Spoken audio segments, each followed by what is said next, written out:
We back in Atlantic City, little weekend trip. I usually don't get comps on the weekends, but I lost about 1K in the pits at Blackjack like 2 months ago.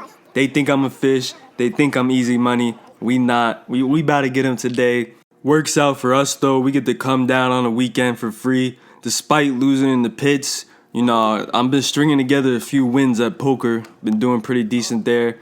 And no, I'm a little sick right now. My nose is a little stuffy, just coming off of sickness, so hopefully it doesn't pick up too much on the mic. In the first hand, we pick up ace jack offsuit in late position. There's an open from middle position for 13, and it folds around to me.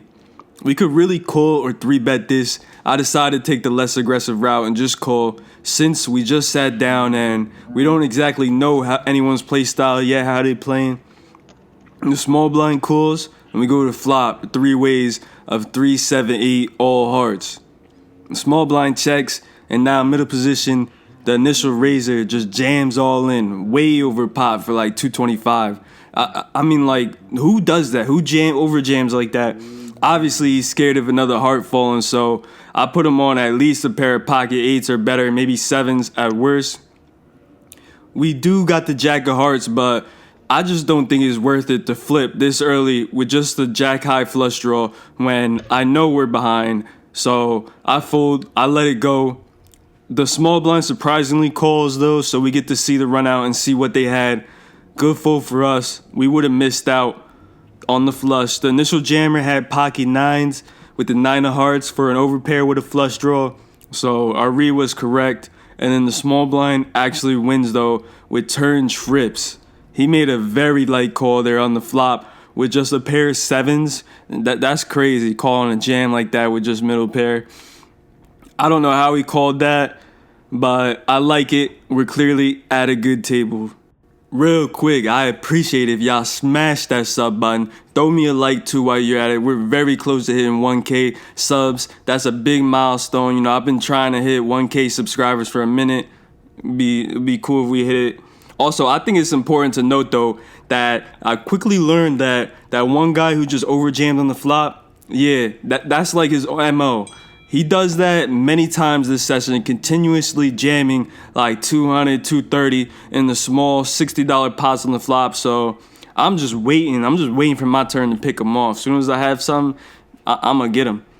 Couple minutes later, we get ace jack again in middle position. I open up the 18 over a few limps, and only 3 behind me call. We go to a flop out of position of 5-6 jack. Even though we flop top, we're still out of position to 3 opponents, so I check it over to them 3. I'm very rarely leading into more than 2 opponents at these low stakes. It checks to the small stack and he jams for 35. The small stack is the same guy who called light and got the double up with pocket 7s in the last hand we played. He's action. He already blew his stack in a short span. It's only been like 5 minutes. So of course we call. I'm not worried about him. But looking back, I think that was a mistake. We should really be putting in a check raise here to isolate. In the moment though, what I was thinking was I wanted to just call that because the other guy, he was deeper. He had like 300 behind. I thought we could play for that and maybe I could win a bigger side spot. But I really should have just isolated. You'll see why. And only the OMC next to me calls, the other guy folds. Heads up, one guy all in, and the turn is the 4 clubs. Not a good card for us. Some straights get there. I check, and the OMC bets half his stack for 50. I mean, is this OMC really calling an $18 open on a short stack with like 7, 8 or 2, 3? I mean, I just don't think that's what he's got, man. I think that's very unlikely. I hope he's got a hand like King Jack suited. I haven't been here very long, but I'm hoping he's a tight kind of OMC. So I jam all in. He's only got 50 behind, and I know he's putting that shit in on the river anyway. We might as well get it in now. He calls, of course. The river pairs the board. He shows 7-8 and takes it down with the straight. We lose this one. I really give these old guys way too much credit. Sometimes I think their range is way tighter than it actually is, and that's just because a high percentage of them actually play very tight. We add on for 100 after that. I always top off, I like to sit pretty deep. There's been a lot of action so far, and this next hand is no different. No vid for this one though. We just played two hands basically back to back. I had to jot them notes down real quick, and we get dealt ace jack again. What is this, the session of ace jack? I've been here for only 10 minutes now and gotten dealt ace jack 3 times already. Pretty wild. Anyways, I open a 10 under the gun and immediately get 3-bet to 30. It folds around to me. Mind you, this guy just sat down. He's young like me, probably 3-bets pretty light. He was talking about how he table changed. I think he probably a decent reg, just bouncing around. He's probably pretty good, looking for the best table in the room. I just called. He came somewhat short, only like 250. I briefly thought about 4-bet bluffing here, but the SPR, his stack to pot ratio just wouldn't make sense there. He'd either have to fold or jam, and I didn't want to get it in all in with ace jack, so just putting him in a position where I would only get called by worse doesn't really make sense. Heads up though, we go to flop and it comes 3-6 ace. We flop top pair, still check it over to pre-flop aggressor, and he bets 25. I call and the turn is a 7 of diamonds. Same thing, I check and he bets 55. I call. I'm beginning to be a little bit worried. Hopefully we're not behind. Hopefully he doesn't have ace king. Hopefully he's 3-betting a little bit wider than just ace king. Now the river though is the beautiful jack giving us top 2 pair. I mean, he looks like a good thinking player, so he knows the ace jack is more in my range than his. I don't want this to go check check, so I jam all in, hoping it looks a little bluffy. He tanks for a long time, and I mean, it's up there with one of the longest tanks I've ever been in. I don't know if he's an angler, but he's real good with the angled tactics. He's talking to himself, he grabs chips, almost calls, then he pulls them back right before they hit the felt. Then he picks up his cards, he does the same thing again, almost folds, pulls it back right before they hit the felt. He's obviously trying to get some reads off me, see my reaction, but we're pretty stoic over here. You ain't getting no reads off me, partner. Eventually he folds and shows ace queen suited. He's real pressing me too, trying to figure out what I had. I didn't tell him no, we'll let him wonder. We got extremely lucky to suck out there, backdooring 2 pair when that jack hit in a 3-bet pot. Pretty funny though. Next hand, not really part of the blog. I'll just briefly explain it. I 3-barrel bluffed him and he called me down with bottom pair. Just a non-believer for real. I say to him, that's what I did to you the last hand. You probably should have called. You shouldn't have folded there. And he didn't like me saying that at all. He's ready to go to battle. We got a little mini war going on, and I'll keep that in mind. He's calling me down pretty light, definitely a little salty. Not like he's aggressive and mad or anything, just a friendly beef we got going on, friendly fake beef. I eventually do let him know we had ace jack, but next hand we pick up ace 3 diamonds under the gun and we open for 10. We get 4 callers, 2 behind me and the small blind and big blind. Not ideal, but we go to a flop of 3-6 queen. The blinds check it over to me. We flop bottom pair and a flush draw. Could definitely go either way with a check or c-bet here. I decided to c-bet for 20, and only the OMC behind me calls. The only one who I did not want to call.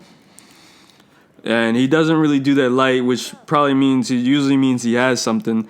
The turn though is the 9 of diamonds giving us a flush draw. I bet 50 and he calls again. Looking to improve on the river, but we don't when the king of clubs falls. I don't think it's worth it trying to bluff this old guy. I really think he'll call me down with a queen. I check, he checks back. I show the 3s and somehow we're good. He's like, good thing I didn't call there. Hey, yo, my old guy voice is funny, man. He's like, good thing I didn't call there. If I had my flush, it would have been lower than yours. Whatever. Hey, man, one take, that's all we do. Y'all know that. I keep that in mind, though. He called my flop bet with literally nothing, just a runner flush or straight draw. So maybe he's not as tight as I think he is. Again, I think these old guys, I give them way too much credit. That's pretty much what it is. but that's the first time I've ever seen him show down less than top pair. Footage starts a bit late for this next one. We get pocket jacks though, the Jimmypocketts in late position. The action player at the table opens the 18 over a few limps. It folds to me, and I've been waiting to pick this guy off all night. If you recall, he's the same guy from the first hand who's been over jamming pots on small flops. Of course, we bump it up. I size up a little bit to 70 since I look over at his stack. He's about 200 effective, and I wanted his SPR ratio to be fold or jam. It folds around to him, and he jams all in. This whole SPR thing is something I've been studying on and working on, trying to get people all in every pot you play by the river when it benefits you. So that's why I've been mentioning it a lot this vlog. I snap call when he jams. He does this thing, he's been doing it all night, where he flips over just one card for you to sweat, and he exposes a 10. The run out goes 4 queen queen.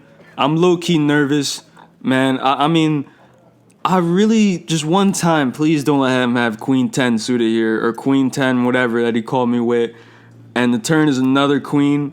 So now I'm like, maybe he doesn't have that. And the river is a 9.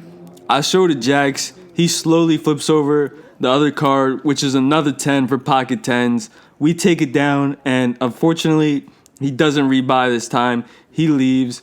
But you're going to be rebuying in a lot, which he was when you're over jamming on flops with mediocre hands all night.